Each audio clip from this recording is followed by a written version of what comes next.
আজ 19শে আগস্ট বুধবার দেখে নেব আজকের পশ্চিমবঙ্গ দেশ ও বিশ্বের বাছাই করা 40টি গুরুত্বপূর্ণ তাজা সংবাদ। প্রথমেই নজর রাখবো হেডলাইন। 10ই জুলাই পর অন্নপূর্ণা যোজনায় আবেদনকারী মহিলাদের জন্য এলো বড় আপডেট। শুধু মহিলারাই চড়তে পারবেন এই দোতলা বাসে, চালু হয়ে গেল পিঙ্ক বাস। আপাতত বিরোধী দলনেতা ঋতব্রতই, মামলা ফিরল সিঙ্গেল বেঞ্চে। আর কি বলল হাইকোর্ট?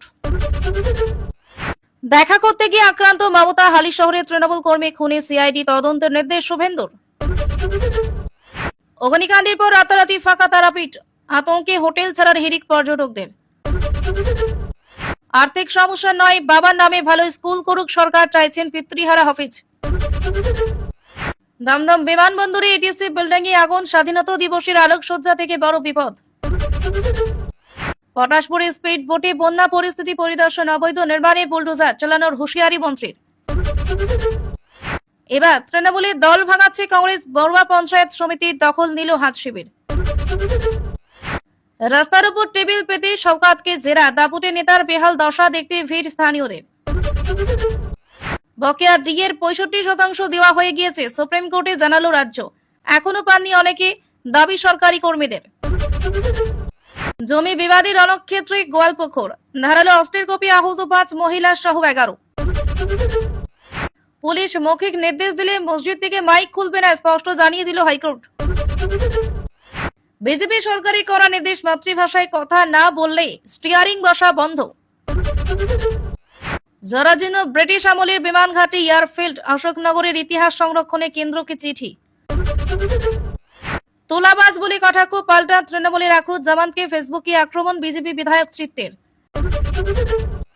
কলকাতা বিমানবন্দরে সৌগত রায়কে ঘিরে তুমুল বিক্ষোভ, শুধু ভুরি ভোজে দেখা যেত তোপ বিজেপি বিধায়কের। সেন্সরশিপ পথে টিচাররা ব্যাহত, ক্লাস ঢুকছে বহু স্কুল। আশ্বাসী সার, কাদার রাস্তা পেরিয়ে যেতে হচ্ছে স্কুলে। ঝাড়খণ্ড ছাত্র বিক্ষোভ, 3 সপ্তাহ পর আন্দোলনকারীদের দাবি মানল সরকার, বাতিল নিয়োগ পরীক্ষা। ফাঁসি নয়, মৃত্যুদণ্ড হবে ইনজেকশনে, বড় রায় সুপ্রিম কোর্টের। ঘুষ চাইলে জেল, তোলাবাজি কাটমানি বন্ধে ফের কঠোর বার্তা শুভেন্দুর। মিড ডে মিলে বিরিয়ানির পর এবার কৃষকদের 100% ঋণ মকুবের ঘোষণা মুখ্যমন্ত্রী। মামলা নিষ্পত্তি পর্যন্ত কোনো যাচাই নয়, কাস্ট সার্টিফিকেট নিয়ে বড় নির্দেশ কলকাতা হাইকোর্টের। কাজী পরিবারের হাত ধরে সূচনা, আজও ভাতারে মুসলিমদের নৈবেদ্যই হয় মনসা পুজো। কমিউনিস্টরাই আরশোলা ছারপোকা তৈরি করে, আশুতোষদের সঙ্গে শতরূপকে দেখে তোপ দিলীপের। আগুন থেকে বাঁচতে কেউ ঝাঁপ দিয়েছেন তারাপীঠের বিদেশানীতে, অগ্নিকাণ্ডের পর পুকুরে তল্লাশি। হাম দো হামারি দো, এবার 2-এর বেশি সন্তান ঠেকাতে আইন আনছে স্বাস্থ্য দপ্তর। জেরায় একাধিক অসঙ্গতি, তারাপীঠ অগ্নিকাণ্ডে গ্রেপ্তার হোটেল মালিকের ছেলে। লাগাতার বৃষ্টিতে জোড়া বাগানে ভাঙল 200 বছরের বাড়ির একাংশ, চাপা পড়ে মৃত 60ঊর্ধ্ব মহিলার।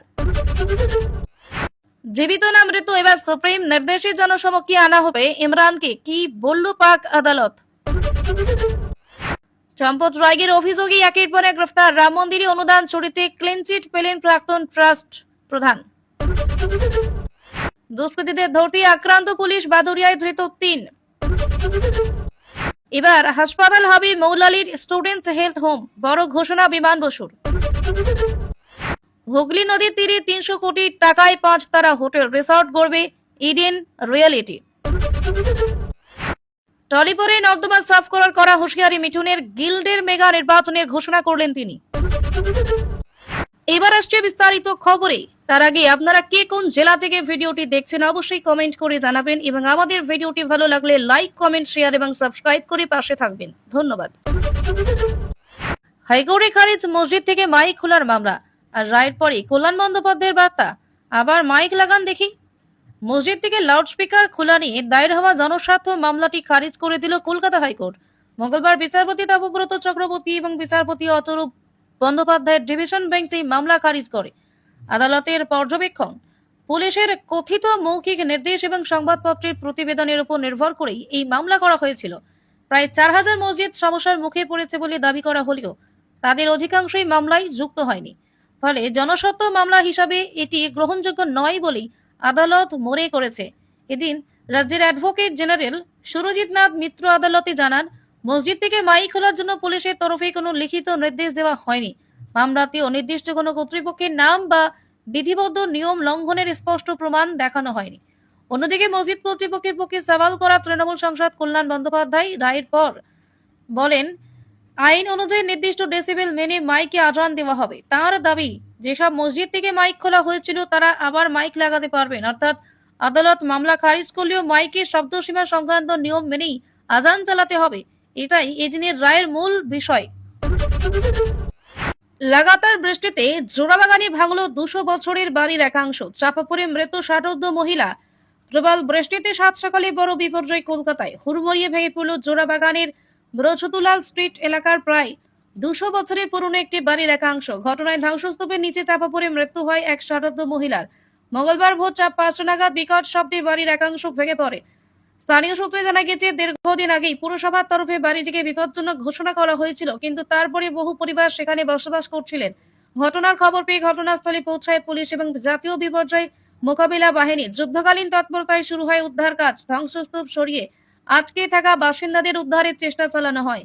এর আগে সোমবার হাওড়াতেও শতবর্ষ প্রাচীন একটি 3তলা বাড়ির একাংশ ভেঙে পড়ে। ভেঙে পড়া বাড়ির একটি ঘরে আটকে পড়েন বৃদ্ধ মালিক। দমকল ও হাওড়া পুলিশের কয়েক ঘন্টার চেষ্টায় জানলার লোহার রড কেটে তাকে উদ্ধার করা হয়। কয়েকদিন আগে ভবানীপুর এলাকাতেও পুরনো একটি লাইব্রেরির একাংশ ভেঙে পড়েছিল। লাগাতার বৃষ্টির জেরেই একের পর এক এই ধরনের ঘটনা ঘটছে বলে দাবি প্রশাসনের। 10 জুলাইয়ের পর অন্নপূর্ণা যোজনায় আবেদনকারী মহিলাদের জন্য এলো বড় আপডেট। অন্নপূর্ণা যোজনায় 10 জুলাইয়ের পর আবেদন করা মহিলারা কবে থেকে টাকা পাবেন, এবার সেই বিষয়ে বড় বার্তা দিল রাজ্য সরকার।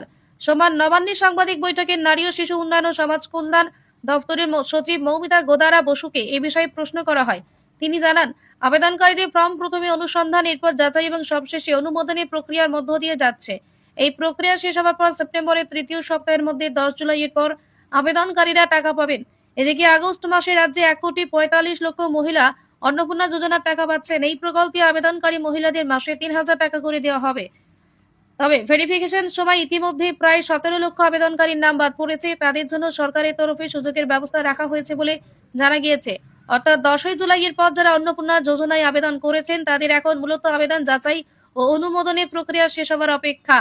আর সেই প্রক্রিয়া শেষ হলে সেপ্টেম্বরের তৃতীয় সপ্তাহের মধ্যে তাদের অ্যাকাউন্টে টাকা পৌঁছানোর কথা জানানো হয়েছে। আর্থিক সাহায্য নয়, বাবার নামে ভালো স্কুল করুক সরকার, চাইছেন পিতৃহারা হাফিজ।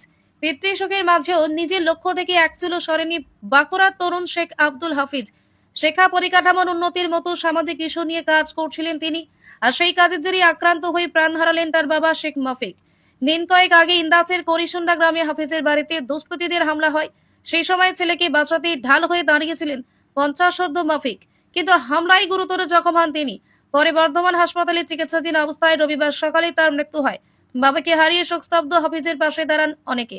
সংসার চালানোর জন্য সরকারের কাছে আর্থিক সাহায্য চাওয়ার পরামর্শ দেওয়া হয় তাকে, কিন্তু সেই প্রস্তাব সরাসরি প্রত্যাখ্যান করে হাফিজ বলেন তাদের কোনো আর্থিক সাহায্যের দরকার নেই। তার দাবি, সরকার যদি সত্যি তাদের ক্ষতিপূরণ দিতে চায় তাহলে বাংলায় যে কোনো প্রান্তে তার বাবার নামে একটি বিশ্বমানের স্কুল তৈরি করা হোক। সেই স্কুলে যেন সবাই বিনামূল্যে ভালো শিক্ষা পায়।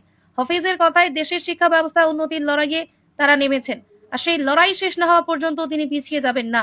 হাফিজের মায়েরও একই দাবি। প্রিয়জনকে হারানোর গভীর শোকের মধ্যেও দেশের শিক্ষা ব্যবস্থার উন্নতির কথাই বলেছেন তারা। হাফিজের এই বক্তব্য ইতিমধ্যে সোশ্যাল মিডিয়ায় ছড়িয়ে পড়েছে। তার পাশে দাঁড়িয়েছেন বহু মানুষ। দমদম বিমানবন্দরের এটিসি বিল্ডিং এ আগুন, স্বাধীনতা দিবসের আলোকসজ্জা থেকে বড় বিপদ। মঙ্গলবার ভোরে দমদম আন্তর্জাতিক বিমানবন্দরে এয়ার ট্রাফিক কন্ট্রোল বা এটিসি বিল্ডিং এ আগুন লাগাকে ঘিরে আতঙ্ক ছড়ায়। ভোর প্রায় 4টে নাগাদ বিল্ডিং এর 3 তলা থেকে আগুনের ফুলকি দেখতে পান কর্মীরা। মুহূর্তের মধ্যে আগুন ছড়িয়ে পড়ে এবং কালো ধোঁয়ায় ঢেকে যায় চারপাশ। খবর পেয়ে বিমানবন্দরে থাকা দমকলের একটি ইঞ্জিন প্রথমে আগুন নেভানোর কাজ শুরু করে। পরে আরো 2টি ইঞ্জিন ঘটনাস্থলে পৌঁছায়। বেশ কিছুক্ষণের চেষ্টায় আগুন নিয়ন্ত্রণে আসে। বিমানবন্দর কর্তৃপক্ষ জানিয়েছে বড় কোনো ক্ষয়ক্ষতি হয়নি। প্রাথমিকভাবে দমকলের অনুমান, স্বাধীনতা দিবস উপলক্ষে এটিসি বিল্ডিং এ লাগানো তেরঙ্গা টুনি লাইট থেকে শর্ট সার্কিট হয়ে আগুন লাগতে পারে। তবে অগ্নিকাণ্ডের সঠিক কারণ খতিয়ে দেখা হচ্ছে। এটিসি বিল্ডিং থেকেই বিমান ওঠানামা থেকে শুরু করে বিমান চলাচলের বিভিন্ন গুরুত্বপূর্ণ বিষয় নিয়ন্ত্রণ করা হয়। ফলে আগুন লাগার পর সাময়িকভাবে বিমান চলাচলও ব্যাহত হয়, তবে পরিস্থিতি দ্রুত নিয়ন্ত্রণে আনা হয়েছে। সেন্সাসের পথে টিচাররা ব্যাহত ঢুকছে রিটেক সেন্সাসের পথে টিচাররা ব্যাহত ক্লাস ঢুকছে বহু স্কুল। জনগণনার এনুমারেশনের কাজে প্রথম দিন সোমবার থেকে জেলার বিভিন্ন স্কুলে তৈরি হয়েছে শিক্ষক সংকট।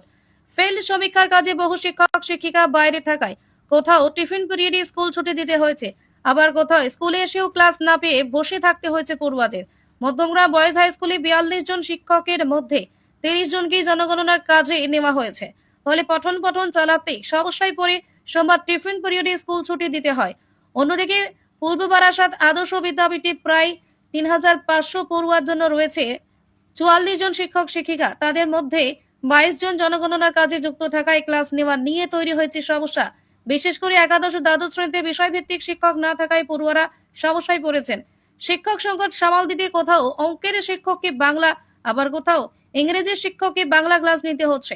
এমনকি একদিন অন্তর জোর বিজোর ক্লাস নেওয়ার কথা ভাবছে কিছু স্কুল কর্তৃপক্ষ। শিক্ষকদের একাংশের বক্তব্য, জনগণনার কাজে যদি স্কুলের শিক্ষক শিক্ষিকাই বাইরে থাকেন তাহলে স্বাভাবিক পঠন পাঠন চালানো কঠিন। এভাবে চলতে থাকলে স্কুলে তালা ঝোলার আশঙ্কা তৈরি হতে পারে। প্রথম দিনই জেলার স্কুলগুলোতে শিক্ষক সংকটের এই ছবি নিয়ে চিন্তায় পড়েছেন প্রধান শিক্ষকরা। মিড ডে মিলে বিরিয়ানির পর এবার কৃষকদের 100% ঋণ মকুবের ঘোষণা মুখ্যমন্ত্রীর। কৃষকদের জন্য বড় ঘোষণা করলেন তামিলনাড়ুর মুখ্যমন্ত্রী সি জোসেফ বিজয়। কোঅপারেটিভ ফার্ম থেকে নেওয়া 75,000 টাকা পর্যন্ত কৃষি ঋণ 100% মকুব করে দেওয়া ঘোষণা করেছেন তিনি। মুখ্যমন্ত্রী জানিয়েছেন 75,000 টাকা থেকে 1 লক্ষ টাকা পর্যন্ত ঋণ নেওয়া কৃষকদের 75,000 টাকা পর্যন্ত ঋণ মকুব করা হবে। আর 1 লক্ষ টাকার বেশি ঋণ থাকলে সর্বাধিক 35,000 টাকা পর্যন্ত ছাড় পাওয়া যাবে। এই সিদ্ধান্তে 2,38,000 কৃষক মাথাপিছু প্রায় 40,000 টাকা করে ঋণ মকুবের সুবিধা পাবেন। সব মিলিয়ে রাজ্যের 13,34,000 কৃষকের মোট 6,220 কোটি টাকা ঋণ মকুব করা হবে। এজন্য রাজ্যে ভাড়া থেকে খরচ হবে 953 কোটি 6 লক্ষ টাকা। মুখ্যমন্ত্রীর দাবি, রিজার্ভ ব্যাংকের নির্দেশ অনুযায়ী 45 থেকে 60 দিনের মধ্যে কোঅপারেটিভ ব্যাংকের ঋণ মিটিয়ে দিতে হবে। তার সরকার ইতিমধ্যে 31 জুলাইয়ের মধ্যে 13 লক্ষেরও বেশি কৃষকের 5,267 কোটি ঋণ মকুব করেছে। তবে সরকারের এই ঘোষণায় পুরোপুরি খুশি নয় কৃষক সংগঠনগুলি। তাদের বক্তব্য, এই সিদ্ধান্তে 2,38,000 কৃষক উপকৃত হলেও এখনো 7,40,000 ক্ষুদ্র প্রান্তিক কৃষককে ঋণের সম্পূর্ণ বোঝা বইতে হবে। হাম দো হামারে দো, এবার 2-এর বেশি সন্তান ঠেকাতে আইন আনছে স্বাস্থ্য দফতর। স্বামী স্ত্রী সংসারে 2টির বেশি সন্তান নেওয়া যাবে না, এ বিষয়ে এবার কড়া আইন আনার পথে রাজ্য সরকার। সম্প্রতি প্রসূতি মৃত্যু নিয়ে স্বাস্থ্য ভবনে গুরুত্বপূর্ণ বৈঠক বিষয়টি উঠে এসেছে। স্বাস্থ্য দপ্তরের দাবি, পশ্চিমবঙ্গে প্রসূতি মৃত্যুর অন্যতম কারণ অপ্রাপ্তবয়স্ক গর্ভধারণ এবং একজন মায়ের একাধিক সন্তানের জন্ম দেওয়া। স্বাস্থ্যমন্ত্রী ডক্টর সারদা মুখোপাধ্যায় জানিয়েছেন, সম্প্রতি রাজ্যের কয়েকটি জেলা থেকে 13 নম্বর এমনকি 14 নম্বর সন্তানের জন্ম দিতে গিয়ে প্রসূতি মৃত্যুর খবর এসেছে। স্বাস্থ্যমন্ত্রী সাধারণ মানুষকে আবেদন জানিয়েছেন 2টির বেশি সন্তান না নেওয়ার জন্য। 2টি সন্তান হয়ে গেলে স্থানীয় সরকারি স্বাস্থ্য কেন্দ্রে গিয়ে বিনামূল্যে গর্ভ নিরোধক ব্যবস্থা নেওয়ার পরামর্শ দিয়েছেন তিনি। এদিকে রাজ্য সরকারের 100 দিন পূর্তিতে স্বাস্থ্য দপ্তরের একাধিক কর্মসূচির কথা ঘোষণা করা হয়েছে। কলকাতায় নতুন সরকারি মেডিকেল কলেজ তৈরির পাশাপাশি প্রতিটি সরকারি হাসপাতালে আয়ুর্বেদিক আউটডোর চালুর উদ্যোগ নেওয়া হচ্ছে। এছাড়াও সরকারি হাসপাতালে বেড না থাকলে আর্থিকভাবে পিছিয়ে পড়া রোগীদের নির্দিষ্ট বেসরকারি হাসপাতালে চিকিৎসার ব্যবস্থা করা হবে বলে জানিয়েছে স্বাস্থ্য দপ্তর। ঝাড়খণ্ড ছাত্র বিক্ষোভ, 3 সপ্তাহ পর আন্দোলনকারীদের দাবি মানল সরকার, বাতিল নিয়োগ পরীক্ষা। সরকারি চাকরিতে নিয়োগ দুর্নীতির প্রতিবাদে গত 23 দিন ধরে লাগাতার আন্দোলন চালাচ্ছিল ঝাড়খণ্ডের ছাত্র যুবরা। রাঁচির জয়পাল সিং মুন্ডা স্টেডিয়ামে জেপিএসসি জেএসএসসি রিফর্মস মঞ্চ এর নেতৃত্বে চলছিল এই বিক্ষোভ। অনেকে অনশনেও বসেছিলেন। অবশেষে ছাত্র বিক্ষোভের চাপে আন্দোলনকারীদের একাধিক দাবি মেনে নিল হেমন্ত সোরেনের সরকার। বাতিল করা হয়েছে স্টাফ সিলেকশন কমিশন এবং পাবলিক সার্ভিস কমিশনের নিয়োগ পরীক্ষা। পাশাপাশি টিডিপিএল এর মাধ্যমে পরিচালিত সমস্ত নিয়োগ পরীক্ষার ফলাফল এবং সেই সংস্থার মাধ্যমে হওয়া নিয়োগ বাতিল করা হয়েছে। মুখ্যমন্ত্রী হেমন্ত সোরেন জানিয়েছেন, 2014 সাল থেকে টিডিপিএল এর পরিচালনায় হওয়া সমস্ত পরীক্ষা ছোট বড় ভুলে তদন্ত করবে সিআইডি। পাশাপাশি অনিয়মের অভিযোগ খতিয়ে দেখতে অবসরপ্রাপ্ত বিচারপতির নেতৃত্বে একটি কমিটি গঠন করা হবে। 23 দিন ধরে আন্দোলন চলার সময় পুলিশের বল প্রয়োগের অভিযোগে উঠেছিল, কিন্তু তাতেও আন্দোলন থেকে পিছিয়ে যাননি ছাত্র যুবরা। তবে সরকারের সিদ্ধান্তের পরে পুরোপুরি আন্দোলন থামছে না। আন্দোলনকারীদের দাবি, তারা সিবিআই তদন্ত চেয়েছিলেন, সেই দাবি এখনো পূরণ হয়নি। তাই সিবিআই তদন্ত না হওয়া পর্যন্ত আন্দোলন চালিয়ে যাওয়ার হুঁশিয়ারি দিয়েছেন তারা। জাতিগত সব শংসাপত্র যাচাইয়ের বিজ্ঞপ্তিতেই হাইকোর্টের স্থগিতাদেশ। শুভেন্দু সরকারের সিদ্ধান্তে বড় ধাক্কা। 2011 সাল থেকে দেওয়া তপশিলি জাতি উপজাতি ওবিসি সহ সমস্ত জাতিগত শংসাপত্র পুনরায় যাচাইয়ের জন্য রাজ্য সরকারের জারি করা বিজ্ঞপ্তিতে অন্তর্বর্তী স্থগিতাদেশ দিল কলকাতা হাইকোর্ট। গত 14 মে রাজ্য সরকারের তরফে এই বিজ্ঞপ্তি জারি করা হয়েছিল। সেখানে বলা হয়েছিল 2011 থেকে 2024 সাল পর্যন্ত দেওয়া জাতিগত শংসাপত্রগুলি পুনরায় যাচাই করা হবে। কোনো শংসাপত্র ভুয়ো প্রমাণিত হলে তা বাতিল করা হতে পারে। এই সিদ্ধান্তকে চ্যালেঞ্জ করে হাইকোর্টে মামলা করেন এক পক্ষ। মামলাকারীর আইনজীবী বিকাশ রঞ্জন ভট্টাচার্য আদালতে দাবি করেন, এত বিপুল সংখ্যক মানুষের শংসাপত্র এভাবে বাতিল করার ক্ষমতা রাজ্যের নেই। অন্যদিকে রাজ্যের অ্যাডভোকেট জেনারেল সুরজিৎ নাথ মিত্রের যুক্তি, ভোটার কার্ড, আধার সহ বিভিন্ন নথি এবং পারিবারিক জাতিগত তথ্য যাচাই করে রাজ্য সরকার প্রয়োজনীয় সিদ্ধান্ত নিতে পারে। দুই পক্ষের বক্তব্য শোনার পর ভারপ্রাপ্ত প্রধান বিচারপতি তপব্রত চক্রবর্তীর ডিভিশন বেঞ্চ আপাতত ওই বিজ্ঞপ্তির উপর অন্তর্বর্তী স্থগিতাদেশ জারি করেছে। অর্থাৎ এই বিজ্ঞপ্তির ভিত্তিতে আপাতত কোনো পদক্ষেপ করা যাবে না। তবে নির্দিষ্ট কোনো অভিযোগ রাজ্যের কাছে জমা পড়লেই তা যাচাই করে জেলার আধিকারিকরা সিদ্ধান্ত নিতে পারবেন। রাতারাতি বন্ধ হতে চলেছে তারাপীঠের 15টি হোটেল। অগ্নিকাণ্ডের পর সরকারের বড় সিদ্ধান্ত। তারাপীঠে ভয়াবহ অগ্নিকাণ্ডে 9 জনের মৃত্যুর পর হোটেলগুলির নিরাপত্তা নিয়ে বড় পদক্ষেপ প্রশাসনের। মঙ্গলবার রামপুরহাটের এসডিও অফিসে বিশেষ অডিট কমিটির বৈঠকে তারাপীঠের 15টি হোটেল অবিলম্বে বন্ধ করার সিদ্ধান্ত নেওয়া হয়েছে। প্রশাসনের তরফ থেকে জানানো হয়েছে, এই হোটেলগুলির ফায়ার লাইসেন্স, দূষণ সংক্রান্ত অনুমতি, FSSAI সহ প্রয়োজনীয় নিরাপত্তা সংক্রান্ত নথি নেই। তাই কোনো রকম নিরাপত্তার সঙ্গে আপোষ না করে আজই ওই হোটেলগুলিকে নোটিশ পাঠানো হচ্ছে। শুধু 15টি হোটেল বন্ধ করাই নয়, তারাপীঠের সমস্ত হোটেলের নিরাপত্তা ব্যবস্থা খতিয়ে দেখতে 5টি বিশেষ টিম গঠন করা হয়েছে। প্রত্যেকটি হোটেলে গিয়ে যৌথভাবে পরিদর্শন করবে এই টিমগুলি। আগামী 10ই সেপ্টেম্বর কৌশিকী অমাবস্যার আগেই এই পরিদর্শনের কাজ শেষ করার লক্ষ্য নেওয়া হয়েছে। এর পাশাপাশি তারাপীঠে প্রায় 400টি হোটেলের স্টাফ ও ম্যানেজারদের প্রশিক্ষণ দেওয়ার সিদ্ধান্ত হয়েছে। প্রত্যেক হোটেল থেকে 2 জন করে কর্মীকে আপৎকালীন পরিস্থিতিতে কিভাবে মোকাবিলা করতে হবে সেই বিষয়ে প্রশিক্ষণ এবং মহড়া দেওয়া হবে। এদিকে অগ্নিকাণ্ডের ঘটনায় ইতিমধ্যে হোটেল মালিক ও তার ছেলেকে গ্রেফতার করা হয়েছে। আগুনের পর কেউ পুকুরে ঝাঁপ দিয়ে নিখোঁজ হয়েছেন কিনা তা খতিয়ে দেখতে তল্লাশি চালিয়েছে প্রশাসন। কাজী পরিবারের হাত ধরে সূচনা। আজও ভাতারে মুসলিমদের নৈবেদ্যই হয় মনসা পূজা, সম্প্রীতির অনন্য নজির। পূর্ব বর্ধমানে ভাতারে খুন্না গ্রামে আজও ধর্মীয় সম্প্রীতির এক অনন্য ছবি দেখা যায়। গ্রামের প্রাচীন বটগাছের তলায় পাথরের মূর্তিতে দীর্ঘদিন ধরে হয়ে আসছে মনসা দেবীর পুজো। স্থানীয়দের কেউ আবার দেবীকে মা যমুনাগ নামেও ডাকেন। আর এই পুজোর সঙ্গে জড়িয়ে রয়েছে গ্রামের মুসলিম কাজী পরিবার। জানা যায়, একসময় কাজী পরিবারের পূর্বপুরুষরাই এই পুজোর সূচনা করেছিলেন। পরে পুজোর দায়িত্ব তারা গ্রামের পুরোহিত পরিবারকে দিয়ে দেন। সেই ঐতিহ্য আজও চলে আসছে। পুজোর পুরোহিত বীরেন্দ্রনাথ চক্রবর্তী জানিয়েছেন, হোমের পর প্রথম টিপ কাজী পরিবারকেই দেওয়া হয়। এমনকি কাজী পরিবার থেকে পুজোর নৈবেদ্য আসার পরই শুরু হয় মনসা দেবীর পুজো।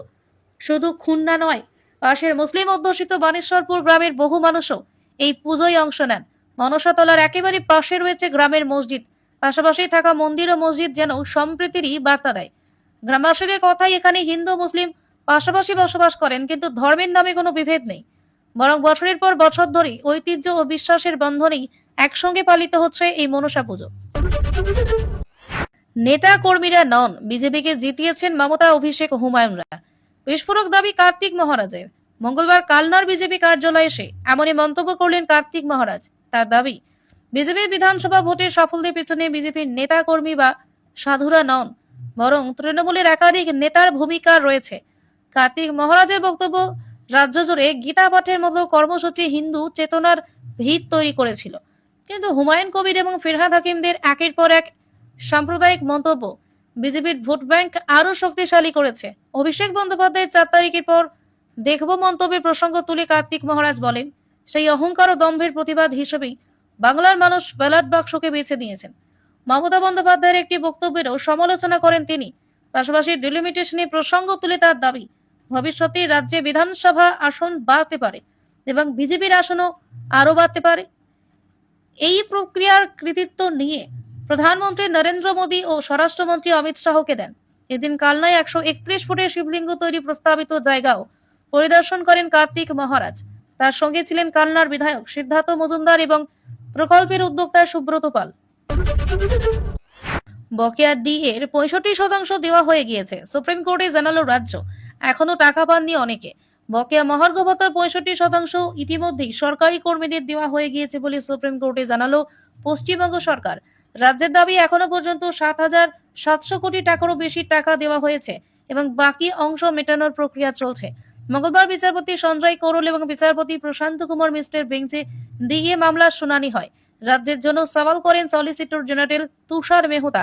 তবে সরকারি কর্মীদের একাংশের দাবি এখনো বহু কর্মী বকেয়া ডিএ টাকা পাননি। তাদের হয়ে আইনজীবী করুণা নন্দী এবং ফেরদৌস তামিম আদালতে জানান, সুপ্রিম কোর্টের নির্দেশ অনুযায়ী সকল বঞ্চিত কর্মী এখনো তাদের প্রাপ্য টাকাই পায়নি। দুপক্ষের বক্তব্য শোনার পর আদালত নির্দেশ দিয়েছে যেসব কর্মী এখনো বকেয়া ডিএ পাননি বলে দাবি করা হয়েছে তাদের প্রতিনিধিদের নাম আদালতে জমা দিতে হবে। বুধবার ফের এই মামলার শুনানি হবে। এদিকে সুপ্রিম কোর্টের গঠিত মনিটরিং কমিটি জানিয়েছে, যাদের ই সার্ভিস বুক স্ক্যান করে আপলোড করা হয়েছে তাদের 2008 থেকে 2015 সালের ডি এর প্রথম কিস্তি আগামী 3 সেপ্টেম্বরের মধ্যে মেটাতে হবে। রাজ্য জানিয়েছে ইতিমধ্যে 64,759 জনের ই সার্ভিস বুক আপলোড করা হয়েছে। ফাঁসি নয়, ইনজেকশনে মৃত্যুদণ্ড। বড় রায় সুপ্রিম কোর্টের, আপাতত ফাঁসিই বহাল। ফাঁসির বদলে প্রাণঘাতী ইনজেকশন, গুলি বা ইলেকট্রিক চেয়ারের মতো বিকল্প পদ্ধতিতে মৃত্যুদণ্ড কার্যকর করার আবেদন খারিজ করে দিল সুপ্রিম কোর্ট। ফলে ভারতে মৃত্যুদণ্ড কার্যকরী পদ্ধতি নিয়ে আপাতত ফাঁসি থাকবে বহাল। আইনজীবী ঋষি মালহোত্রার দায়ের করা জনস্বার্থ মামলায় দাবি করা হয়েছিল ফাঁসি অত্যন্ত যন্ত্রণাদায়ক, অমানবিক এবং নিষ্ঠুর। তাই কম যন্ত্রণাদায়ক বিকল্প পদ্ধতি চালুর আবেদন জানানো হয়েছিল। মামলাটি শুনেছে বিচারপতি বিক্রম নাথ এবং বিচারপতি সন্দীপ মেহতার বেঞ্চ। আবেদনকারীর যুক্তি ছিল প্রাণঘাতী ইনজেকশন বা গুলি করে মৃত্যুদণ্ড কার্যকর করলে তুলনামূলকভাবে কম সময়ে প্রক্রিয়াটি সম্পন্ন করা সম্ভব। একই সঙ্গে মর্যাদাপূর্ণ মৃত্যুর মৌলিক অধিকারের আওতায় আনার আবেদন করা হয়েছে। তবে সুপ্রিম কোর্ট স্পষ্ট জানিয়েছে এই মুহূর্তে মৃত্যুদণ্ড কার্যকরী পদ্ধতি হিসেবে ফাঁসিই থাকবে। আগে 3টি রায় বৃহত্তর বেঞ্চে পাঠানোর আবেদন খারিজ হয়েছে, তবে ভবিষ্যতে পুরোপুরি বন্ধ করেনি আদালত। শক্তিশালী বৈজ্ঞানিক চিকিৎসা বা বাস্তব তথ্য প্রমাণ সামনে এলে বিকল্প পদ্ধতি নিয়ে ফের সাংবিধানিক পর্যালোচনা হতে পারে। কেন্দ্র চাইলে এ বিষয়ে বিশেষজ্ঞ কমিটি গঠন হতে পারে। পিস নিউজ বাংলা, সত্যের পক্ষে, শান্তির পথে।